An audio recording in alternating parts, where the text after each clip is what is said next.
Ngiyakubingelela ke kuphi nakuphi lapho ukhona khona uthola lithuba lekulalela iRhapsody yamaqiniso lebhalwe ngumfundisi Chris Oyakhilome lamhla ke ngilesine dilishumi nakubili enyangeni yeNgongoni 2024 kanti komfundisi ukuthi impilo nekungabhubhi kwembuliwe. Amen. Namhla kuyasifundisa ngesihloko lesithi impilo nekungabhubhi kwembuliwe. Umfundisi Chris Oyakhilome uvula umlayeto wakhe walomuhla nga2 Timothy 1 verse 10.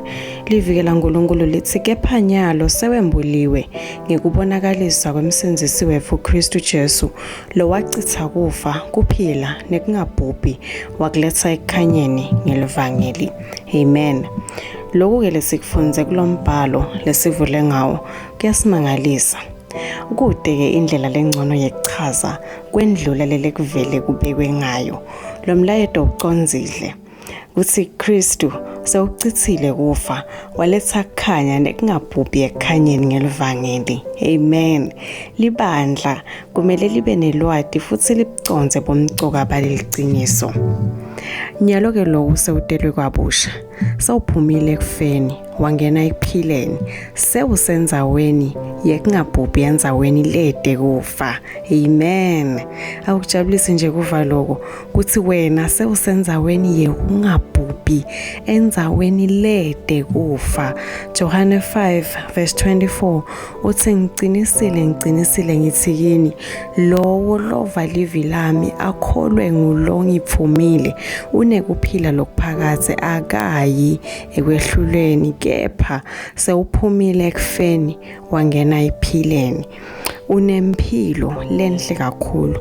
Impilo ke lenekuncoba lokhu kwenda ke ube ngetulu kwaSathane bomnyama tifo kugula kwehluleka kanye nekufa. Amen. Shanona ngaye mavi emva kwami uthi mine nginempilo lenhle kakhulu. Impilo lenekuncoba lokungenda ngibe ngetulu kwaSathane.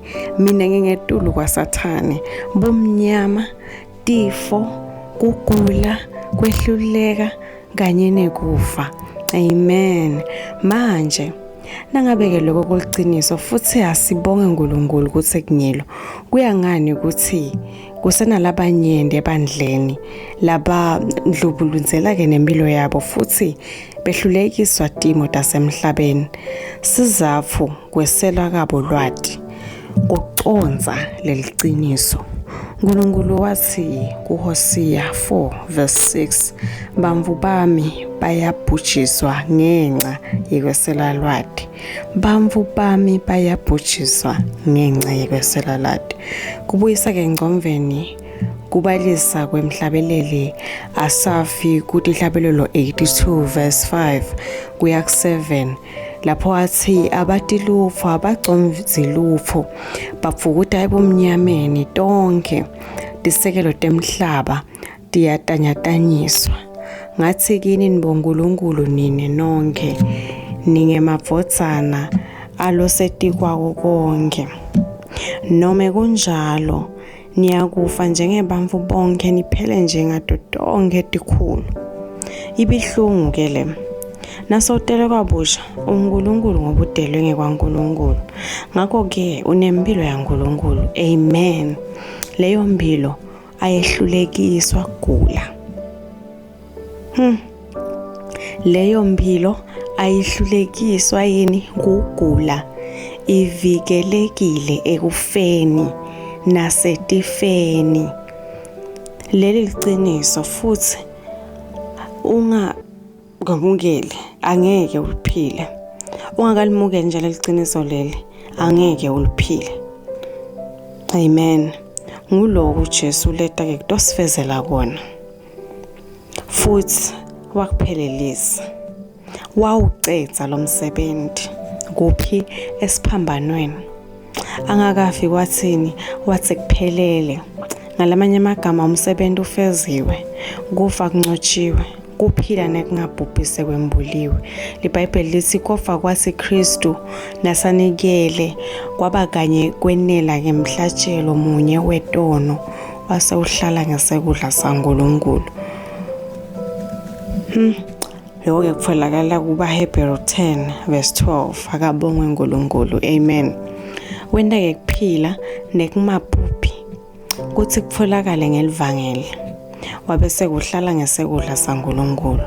Nyalo iBhayibheli lithi noma ngibani okholwa nguye unekuphila lokuphakade. KuJohane 3 verse 16 naso ukholiwe unekuphila nekungabhubhi. Amen. Asesisho nangu umthandazo usho emva kwami, ngidalelwe empilweni lengapheli nalengabhubhi. Sengendlulile ekufeni ngangena ekuphileni. Nginempilo lengabhubhi, impilo lenekuncoba lengenta ngibe ngetulu kwaSathane, bomnyama, tifo, kugula, kwehluleka, kwehlulwa kanye nekufa. Impilo lengetulu kwako konke emhlabeni. Ngiyabusa ngebukhosi ngetulu kwato tonke timo, futhi ngiphila ngekuncoba onke malanga egameni likaJesu. Amen.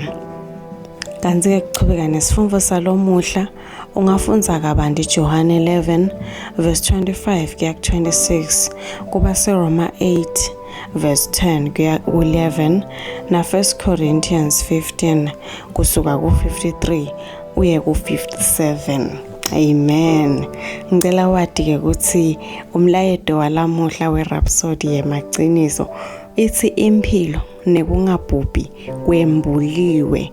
Lona-ke ngumlayedo longamane nje wavele wawuva, kepha ngumlayedo uNkulunkulu lebekavele awuhlelile ukuthi uwuve leni ngoba ufuna kutshintsha impilo yakho. Haleluya. Siyakumema-ke ukuthi wende Jesu abe yinkosi yekuphila kwakho, ngekuthi-ke uthandaze nangu umthandazo emva kwami. Shano-ke uthi, Nkosi Nkulunkulu, ngiyakholwa ngenhlitiyo yami yonke kuJesu Kristu, imvodzana yaNkulunkulu lophilayo. Ngiyakholwa ukuthi wangifela futhi uNkulunkulu wamvusa ekufeni. Ngiyakholwa ukuthi uyaphila lamuhla. Ngiyavuma ngemlomo wami ukuthi Jesu Kristu uyinkosi yekuphila kwami kusukela lomuhla. Ngaye nangeligama lakhe nginekuphila lokuphakade, sengidelwe kabusha. Ngiyabonga Nkosi ngiyekusinzisa umphefumulo wami. Nyalo sengumfana waNkulunkulu. Haleluya. Siyakuhalalisela nyalo sewungumfana waNkulunkulu. Kanti-ke kufunza kabanti ngempilo yakho lensha kuKristu. Sikhona njengelibandla laseChrist Embassy eSwatini. Ungasishayela ku-7607 2865 noma ke 76124 noma ke usibhalele eposini lefu lembane lelithi ce@swatini@gmail.com. Siyabonga.